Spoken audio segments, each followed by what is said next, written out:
Hi guys, welcome to Jem's Kitchen. Today we're going to be talking about metamorphic rocks. Let's get ready to do some cooking. The first thing to know about metamorphic rocks is that they're created from other rocks. So it can be created from igneous or sedimentary rocks. Metamorphic rocks are rocks that were changed from either heat or pressure. When rocks are metamorphosized, sometimes there's changes in chemical composition, mineralization, or texture.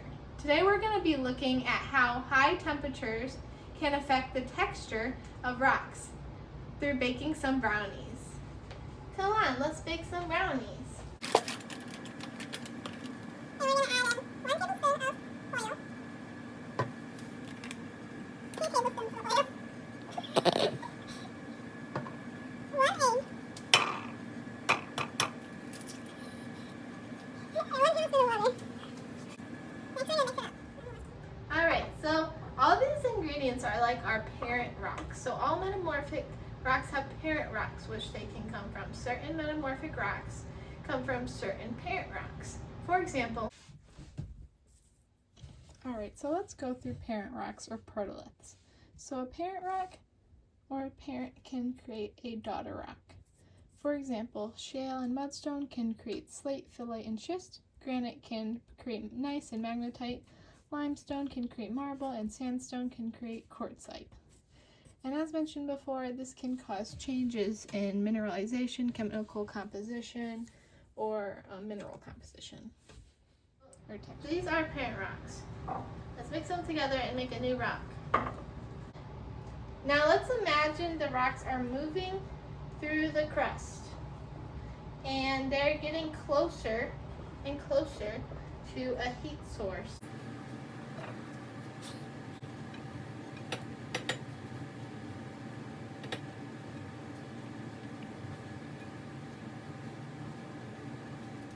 Okay, now our rocks are getting closer and closer to our heat source, say magma. And let's see what happens when it's exposed to heat. Alright, so the texture of our rocks before they're exposed to heat. Alright, while our brownies are in the oven, let's talk about pyroblasts. Welcome to the segment Cooking with Clay. Alright, so let's get our hands dirty as we explore pyroblasts.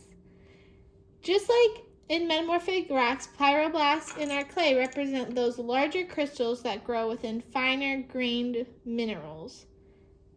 So we can see as we mold our clay, envision these pyroblasts forming within the rock.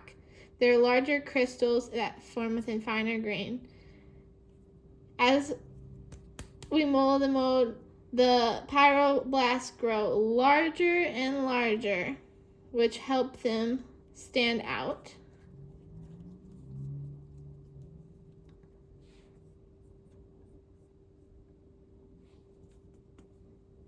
And as you can see our garnet pyroblasts in our finer minerals. Now usually there's kind of a mineral soup in here, but the garnet is the only one that forms the big balls, and that's why you can clearly see them within the mineral or the rock.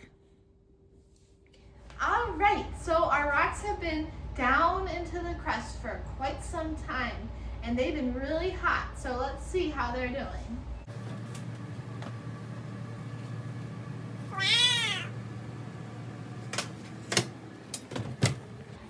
As you can see, we've had a very big difference in texture. Now, the rocks have come back to the surface, so we're going to let them cool and then cut into them and see what the texture inside is. Alright, so our brownies are all cooled. Let's cut into this and see the texture.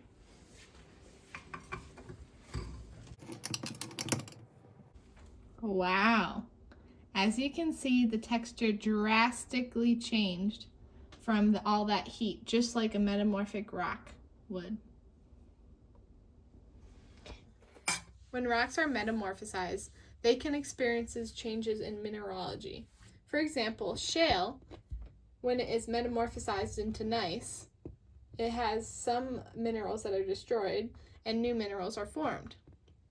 And these yellow things in the gneiss are garnets. Rocks can also experience changes in chemical composition when they are metamorphosized by releasing water with dissolved compounds and ions, and new minerals may be formed by dissolved compounds and ions in the water. They may also experience changes in texture. For example, their size, shape, and texture may change, but they'll have the same mineral composition.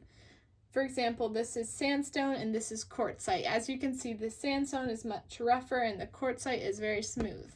Now, some metamorphic rocks are foliated and some are unfoliated. Foliated means that there's layers in the metamorphic rock. So basically, when the rock is put under immense amounts of pressure, the minerals align with their own minerals so they form layers. We're going to demonstrate this by making a parfait. First, we'll have a layer of brownie at the bottom. Next, we will do a layer of pudding. Now with cream. Now we'll put some more brownie. And some more cream. Now, as you can see, there are distinct layers in the parfait, just like in a foliated metamorphic rock.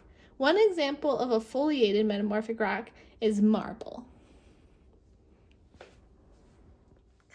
Changes in temperature can either occur from close proximity to molten rock, which this green represents the molten rock, and this ridge right here is the contact zone. This is where the metamorphosis occurs, where it contacts the magma. The other way is by the rocks being buried, for example, through tectonic activity, so these plates moving together at a convergent plate boundary. Another type of metamorphism is shock metamorphism.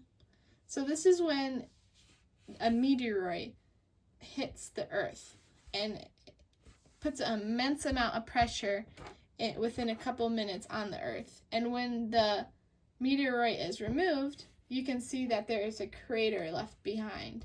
And in this crater is where metamorphosis can occur. Okay, so let's demonstrate pyroclasts with our brownie. So, imagine that this brownie is a finer mineralization metamorphic rock. And as it forms,